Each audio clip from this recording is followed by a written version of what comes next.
DWAfricaLink.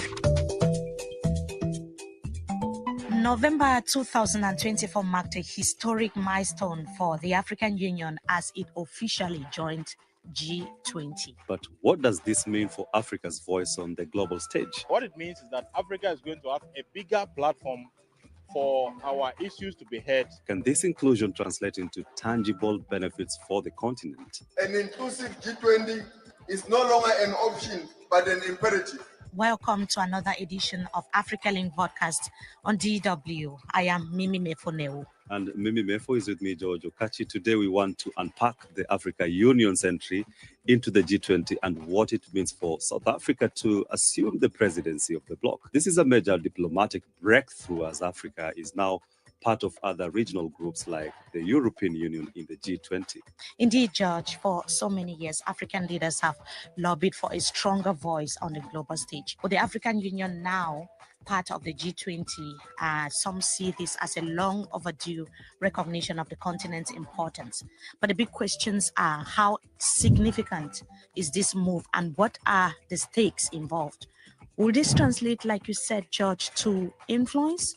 And can it drive development across the continent? George, it's about time someone added jollof rice and maybe ndole to the menu instead of just serving policies that we did not order. Well, talking about the menu, to help us add the right amount of seasoning to this discussion is Fidele Amakye, a political analyst in Ghana. He's also an expert in international relations and global economic governance. Also, thank you so much for joining us today. Thank you for having me, Madam and Mr. So we start by asking you, why do you think that African Union was invited to join the G20, and what does this signify for Africa's global standing? Yeah, so the first thing is about the why. In fact, since 1963, when the OAU was established, Africa has always sought to have greater voice on the global stage. In fact, at the time when the organization was formed, there were differences on the way to go. There was one section that wanted one country, one flag, one currency, one economy for Africa. And then we had a gradualist who thought that that was too radical. And so we needed to be more incremental in our approach so that we start at the regional levels and get to the continental levels. But the common denominator here was that Africa needed to be recognized at the global stage. So decades after, we came to OAU, became AU for more integration, more bargaining, collective bargaining, and things like that in terms of security, economy, diplomacy, and all other sectors and sections of international engagement. However, that has not been realized. And it means that the recent admission of AU to the G20 has been very revolutionary because it has never happened. And so the why is that Africa itself has pushed this agenda for decades. Well, Amakye, the G20 includes some of the world's largest economies, I should say. And now that AU is part of this group, what tangible changes could we expect from, as African countries? Yeah, first of all, we have to recognize that collectively, Africa's economy is not that big vis-a-vis that of the global economies. So if you look at Asia, even South America, where we share common colonial history with, we see that those economies are bigger than Africa's. And so Africa needs to do more. And so that's why people feel that South Africa alone, being a G20 member, cannot represent the continent enough. And for this reason, the AU's admission was seen to be consequential to the needs and aspirations of the continent. Because if South Africa is found on the table, maybe the interest of Togo would not be represented very well. But then if the AU is on the table, Togo's interest and those of other smaller economies would be well represented. Well, maybe, you know, when we talk about Africa, we've always been lost within the temptation of, you know, lumping it together as, you know, a That's single right. country. We have more than 55 55 countries countries, on and the I'm continent. sure for Africa itself, like the Africa Union being part of this, you know, outfit of G20 is one thing, but the question of equality, I'm sure that is something that many people would really be interested to know. Amachi, what do you think? Is it good idea for Africa to have joined the G20 as a bloc? Okay, so we have to do some comparative analysis here. The thing is that we have many European economies that are members of the G20, and we still have the EU there. So that is more of a multiple representation right there. Now, if AU joins, or as AU has joined G20, we still have South Africa, and hopefully bigger economies. As you mentioned, equality is a myth. I mean, they said all countries are equal, but some are more equal than others. So in Africa, we have 5 biggest economies. That is South Africa, Nigeria, Ethiopia, Egypt, and Algeria. These are the 5 biggest economies. And I've always said that these economies should be allowed to lead, to create the necessary vortex that will pull the smaller ones along, just like we had in Europe. Currently in Europe, we see Germany, France, Italy leading the group, and smaller economies like Austria, Liechtenstein, Monaco, and others are pulled along. So I think that that should be the model that we should have. So if Nigeria is a member of G20, Ghana or Togo should not be so much concerned, because on the continent, these are the biggest economies, and their decisions and their actions are more consequential than the smaller ones. And George, another important aspect is climate finance. Yes. We saw the president of Rwanda, Paul Kagame, actually underlining that during the recent climate summit. And he was worried about Africa is suffering the most, but contributing less to the situation of climate change globally. When it comes to, you know, finance, why is Africa not having more in terms of finance? Africa needs more financing, because we have the potential. We have hydrogen, we have the hydroelectric potential, we have the solar potential, but the capital or the financing is what we need. And the global powers should not pretend like Africa is on the equal footing with them. And so leaders like Kagame have never pulled back when it comes to going forward with this kind of argument. And it's really picking up, and hopefully Africa would get the necessary support.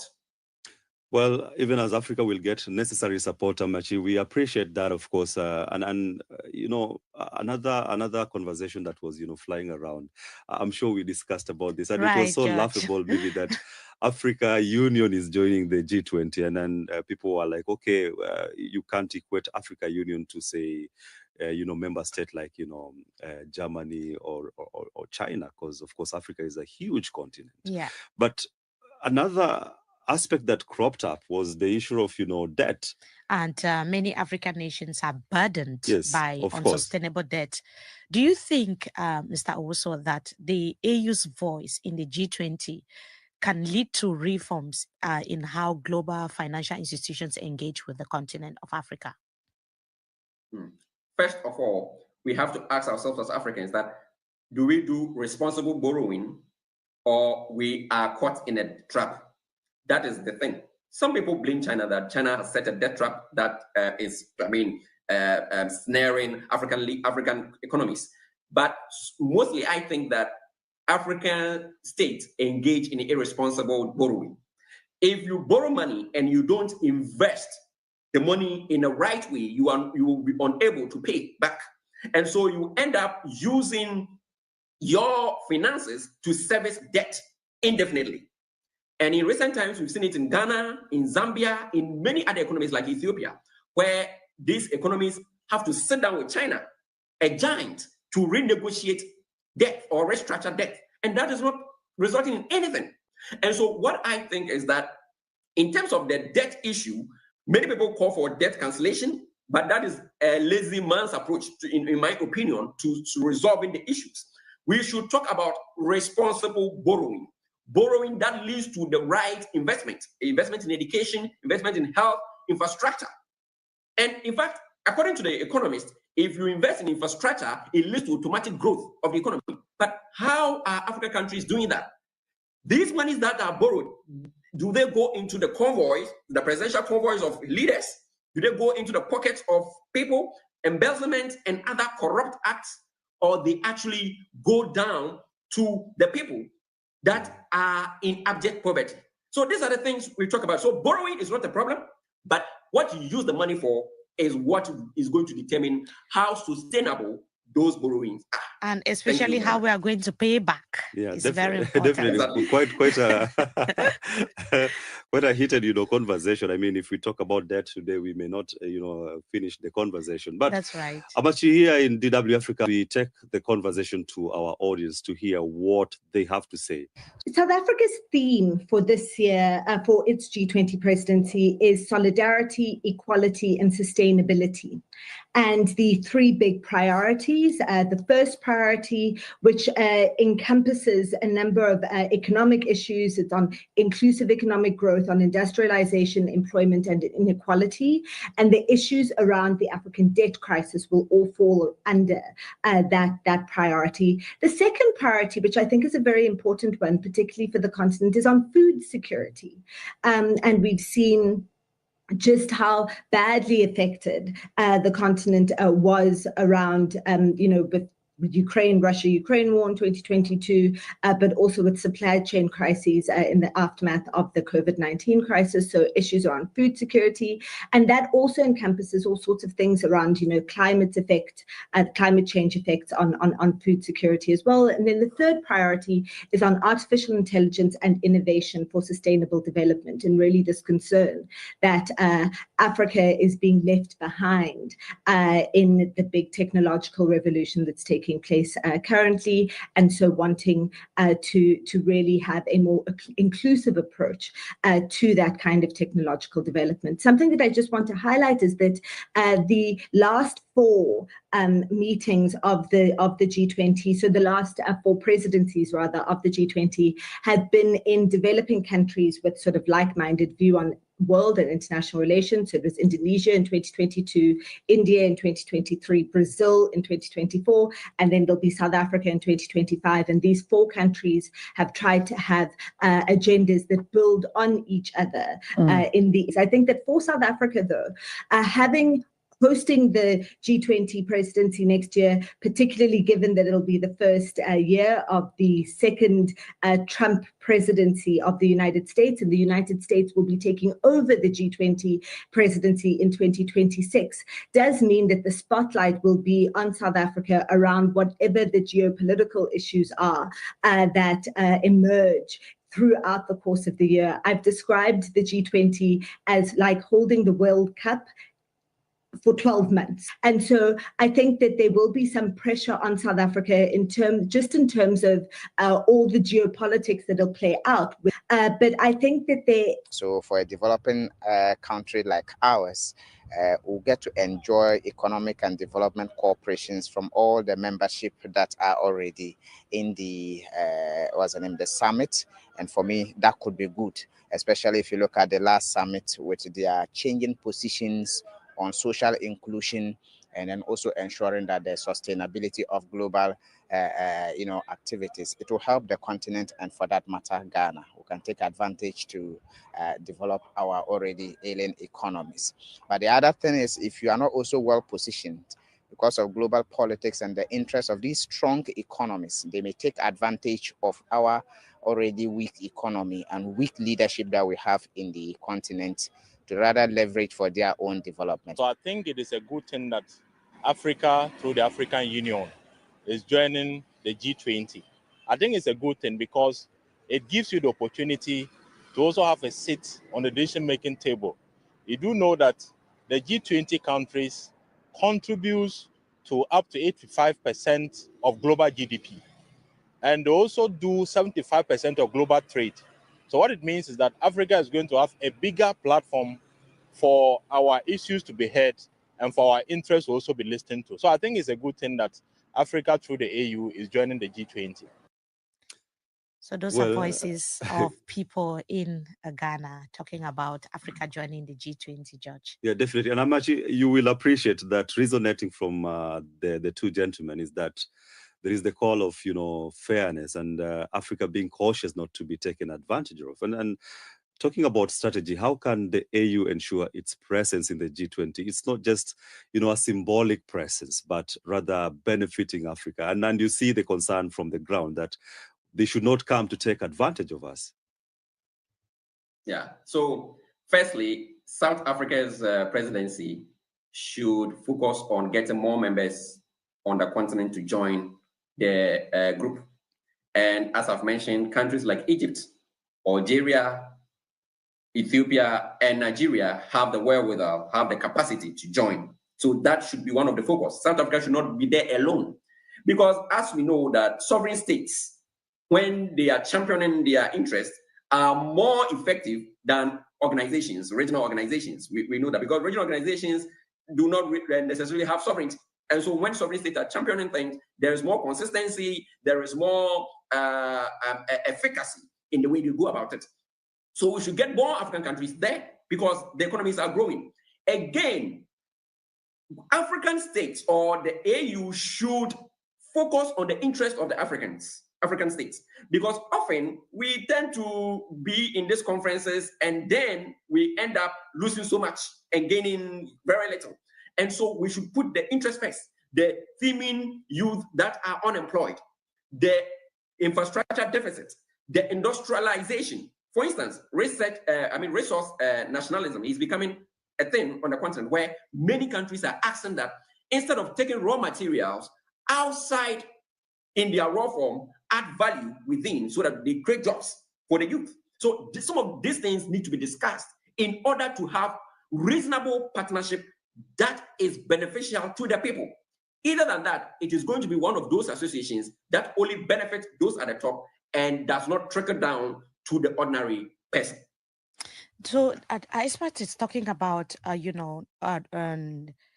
equal representation and the need for the fact that the African leaders who are representing the continent should ensure that Africa's voice is represented at the level of the G20.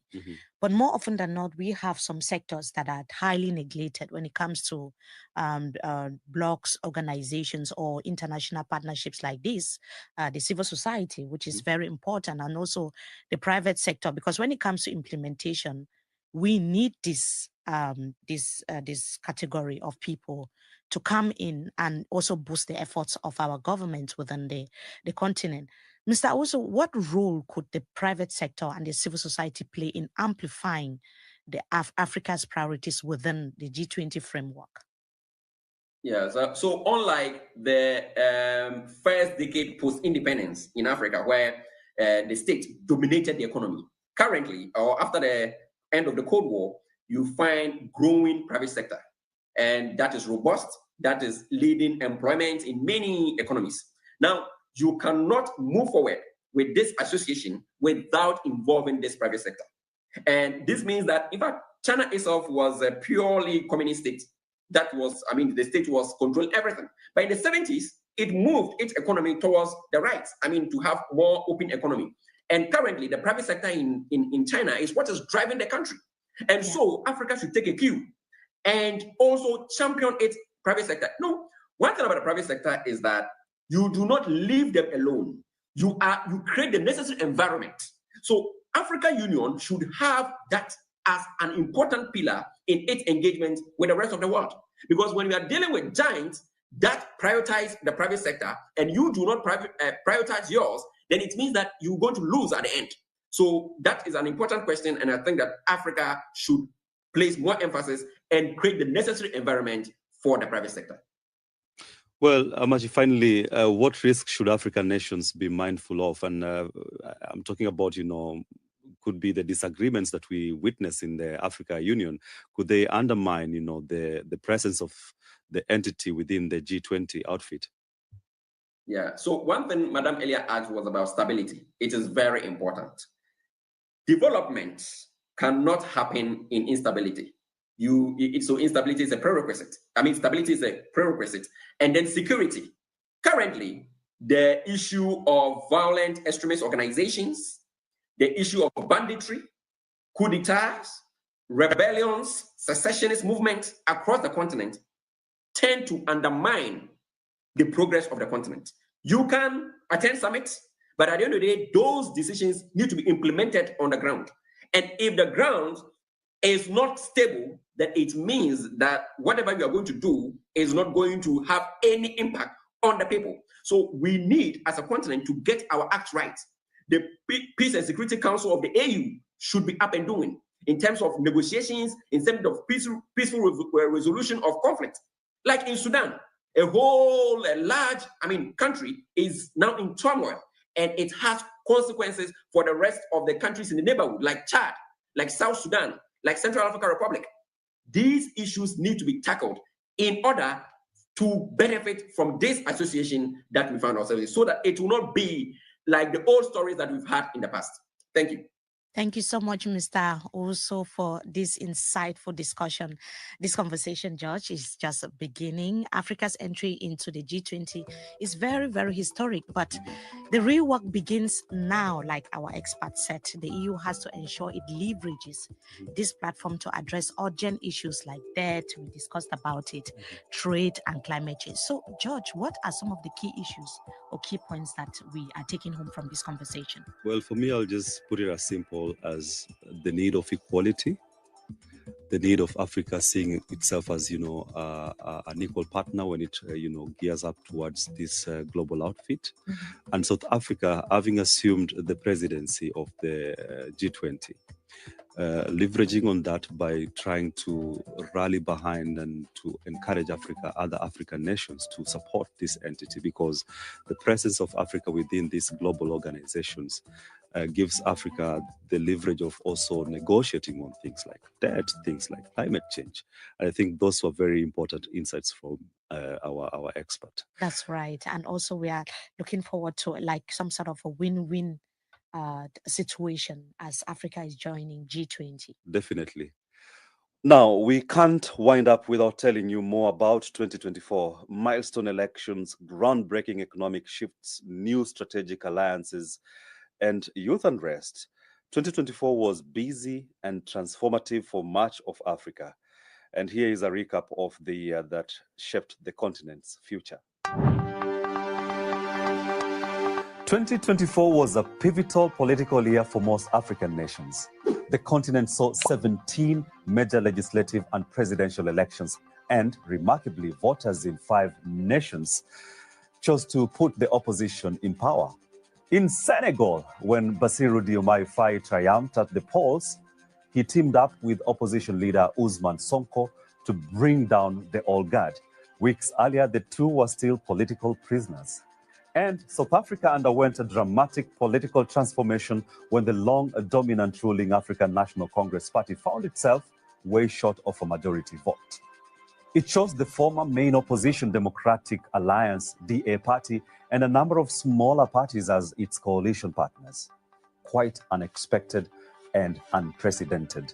But the winds of change never reach all African nations. In Togo, Chad, and Madagascar, opposition parties faced systemic challenges. President Paul Kagame of Rwanda smashed his own election record by winning more than 99% of the vote. And in Comoros, Azali Osmani was sworn in for a 4th term despite opposition claims of electoral fraud.